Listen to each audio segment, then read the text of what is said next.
করে উপযুক্ত বিচারের ব্যবস্থা করে সমাজকে দুর্নীতি ও সন্ত্রাসমুক্ত করার প্রয়াস গ্রহণ করার জন্য অনুরোধ করলাম। আমি সর্বশেষে যে কথাটা বলতে চাই যে আমরা এই সমাজ রাষ্ট্র এটা আমাদের সকলে, সুতরাং এটাকে পবিত্র রাখার জন্য, সন্ত্রাসমুক্ত রাখার জন্য সকলেরই দায়িত্ব আছে। তবে তার অগ্রণী ভূমিকায় আপনাদের স্থান এটা আমরা বারবার স্বীকার করি। সম্মানিত সাংবাদিক বৃন্দ, এই আশাবাদ ব্যক্ত করে আমার পরিবারের পক্ষ থেকে আহ্বান করা সংবাদ সম্মেলনে অংশগ্রহণের জন্য আমি আপনাদের সকলকে আন্তরিক ধন্যবাদ জানিয়ে আমার কথা এখানেই শেষ করছি। উপস্থিত আছেন আমার পরিবারবর্গ এবং আত্মীয়দের পক্ষ থেকে আসাদুজ্জামান,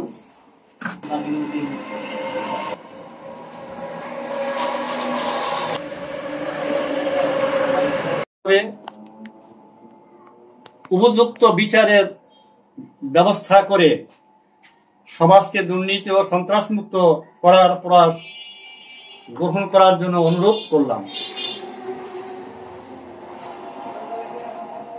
আমি সর্বশেষে যে কথাটা বলতে চাই যে আমরা এই সমাজ রাষ্ট্র এটা আমাদের সকলে, সুতরাং এটাকে পবিত্র রাখার জন্য, সন্ত্রাসমুক্ত রাখার জন্য সকলেরই দায়িত্ব আছে। তবে তার অগ্রণী ভূমিকায় আপনাদের স্থান এটা আমরা বারবার স্বীকার করি। সম্মানিত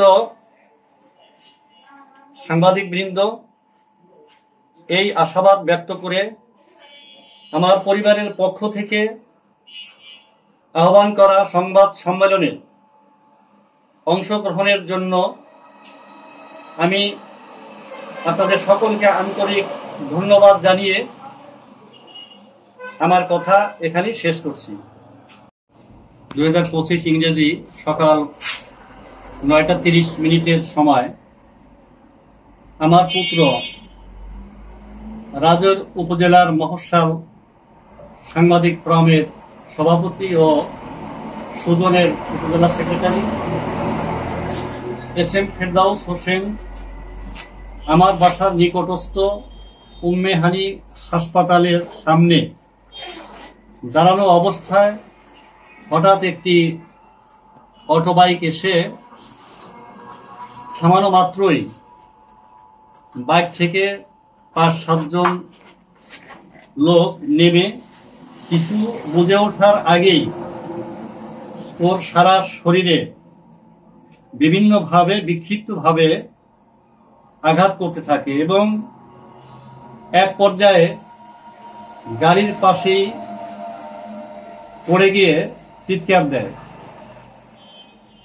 তখন আশেপাশের লোকজন ছুটে আসলে ওরা ওই গাড়িতেই চলে যায়। আক্রমণের সময় ওরা বারবার বলতে থাকে, আর সাংবাদিকতা করলে যান শেষ করে দেব। প্রকাশ থাকে যে ওই অটোওয়ালার নাম রনি, পিতা মৃত্যু সোবাহান, সাংকুঠিবাড়ি, রাজৈর মাদারীপুর। প্রিয় সাংবাদিক ভাইয়েরা, আমার বিশ্বাস আপনারা আমার পারিবারিক ব্যাপারে অনেকটাই জানেন। এমন কি ধরনের অন্যায় আমার ছেলে করেছে তাকে এমনি ভাবে সন্ত্রাসী কায়দায় আক্রমণ করা হলো। এটার বিচার আপনাদের সামনে আমি রাখলাম। আপনারা একটি মহান পেশা আছেন, সত্য প্রকাশের দুরন্ত সাহস নিয়ে আপনারা অসহায় মানুষের পাশে দাঁড়ান। আপনাদের কাছে আমার প্রত্যাশা, এক একজন কলম সৈনিক হিসাবে আপনাদের কাগজে ও কলমে এই সন্ত্রাসী চিত্র তুলে ধরে পরবর্তী পর্যায়ে আর এর পুনরাবৃত্তি না ঘটে